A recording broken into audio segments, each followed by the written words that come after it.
బంధువులని, శరీర సంబంధం కూడా విభజించేస్తుంది అన్నమాట. అమ్మా ఇంట్యూషన్ అంటే నీ చిత్తవృత్తి అందు నూతన పరచబడుతున్నది. ఇది తెలుసుకోవాలి. చిత్తవృత్తి అందు నూతన పరచడం అనేది నీకు అర్థం కాకపోతే సహోదరు జీవితం అంతా వ్యర్థమైపోతుంది. దేవుడు మనకి ఇచ్చింది చిత్తవృత్తి, ఇంట్యూషన్ ఇచ్చాడు. మనల్ని బొమ్మలుగా చేయలేదు కదా. ఫస్ట్ చెప్పింది అదే మాట. ఆదామును కూడా బొమ్మగా చేయలేదు, చిత్తవృత్తి ఇచ్చాడు, ఇంట్యూషన్ ఇచ్చాడు. ఆ ఇంట్యూషన్లో నువ్వేం చేయాలి? నీ అంతటి నీవుగా చేయాల్సిన పని. మరి ఆయన చేయలేకపోయాడు ఇంట్యూషన్ గురించి. ఈరోజు ప్రభు సంఘంలో ఉండి ఆ ఇంట్యూషన్ గురించి ఆలోచన లేకపోతే, ఆ ఇంట్యూషన్లో నూతనపరచబడకపోతే నీకు పాపం చేసిన ఆదాముకి వ్యత్యాసం ఏంటి? నాకు ఆ ఆదాముకి వ్యత్యాసం ఏంటంటున్నా? ఇంట్యూషన్ని గుర్తించండి. అప్పుడప్పుడు అమ్మ ఎప్పుడు అనే మాట మాట్లాడుతున్నాను. ఇంట్యూషన్ గుర్తించకపోతే పాపము చేసిన ఆదాంకి మనకి ఏం సంబంధం? సేమ్ డిట్టో తప్పకుండా పడిపోతాం. ఎందుకంటే ఆ ఇంట్యూషన్ నూతనం లేదు కనుక తప్పకుండా నీ విశ్వాసం అనేది సన్నగిలిపోద్దామా ఆటోమేటిక్గా. నేను చెప్పే మాటలు 100% నిజం, పుట్టమేయబడ్డాయి. దాన్ని మీరు అర్థం చేసుకుంటే దేవుని స్తోత్రం. అర్థం చేసుకుని కూడా నీకు వినటం గొప్పతనం కాదు కదా. ఏం కదా వింటున్నా అంటే దురద చెవులతో వింటున్నాం. అంతకంటే అంత మట్టికి ఏంటమ్మా దురద చెవులు అన్నమాట. విని నేనున్నాను ఎస్లో నువ్వు ఇచ్చిన పని జరిగిస్తున్నా అని ఉన్నాను అని చూపించడం. ఉన్నాను అంటే అర్థం ఏంటి? ఐఎమ్ ఆన్ వర్క్, పని కలిగి ఉన్నాను, నేనున్నాను, పనిలో ఉన్నాను అని చెప్పి అప్పుడు ఏం చేయాలమ్మా? నాకు ఇంకేమీ వద్దు, ఈ లోకంలో ఏది వద్దు, ఇచ్చినా చాలు, నేను ఇంకేమొద్దు అని నువ్వు ఎప్పుడు పని తర్వాత నువ్వు చెప్పగలిగితే అప్పుడేంటమ్మా?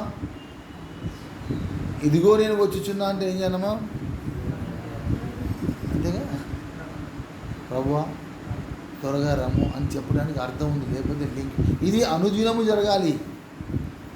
Every day we have to practice this. అప్పుడే ఒక దినము 1000 సంవత్సరాలు ఉంటుంది, 1000 సంవత్సరాలు ఒక దినం. అట్లా 1000 సంవత్సరాల ఆ యొక్క రాజ్యం అనేది మనకి జీవితం ఇది కాదు. ఇది దానికోసం అనే సంగతి జ్ఞాపకం చేసుకొని దీనికోసం కొద్దిమందికి ఇంతే ఇవ్వచ్చు జీవితం, కొంతమందికి ఇంత జీవితం ఇవ్వచ్చు. ఎవరికి ఎంత జీవితం ఇచ్చినా దానికోసం అనే సంగతి జ్ఞాపకం చేసుకోవాలి. కొద్దిగా జీవితం ఇచ్చినా దానికోసమే, కొద్దిగా ఎక్కువ ఇచ్చినా దానికోసమే, ఇది తక్కువ ఇచ్చినా అంతే, మామూలుగా ఇచ్చినా జీవితం ఇది కాదు. జీవితము 1000 ఏళ్ల కాల జీవితమే జీవితం, 1000 ఏళ్ల కాల జీవితమే జీవితం అని ఎప్పుడైతే మనం నిర్ణయించుకుంటామో అప్పుడే ప్రభు సన్నిధిలో మనము ఎదగలుగుతామమ్మా. ఒకసారి ఆత్మీయంగా పాడుకునేది ఒక పని యాక్షన్ లేదు, ఇంకొద్దిగా అంటే ఇంకా లోపల అది ఒక వచ్చిన పాడి తర్వాత భరించబడదు.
చేసుకుంటున్నాం. భరించేదమని పాట పాడుకుంటున్నాం.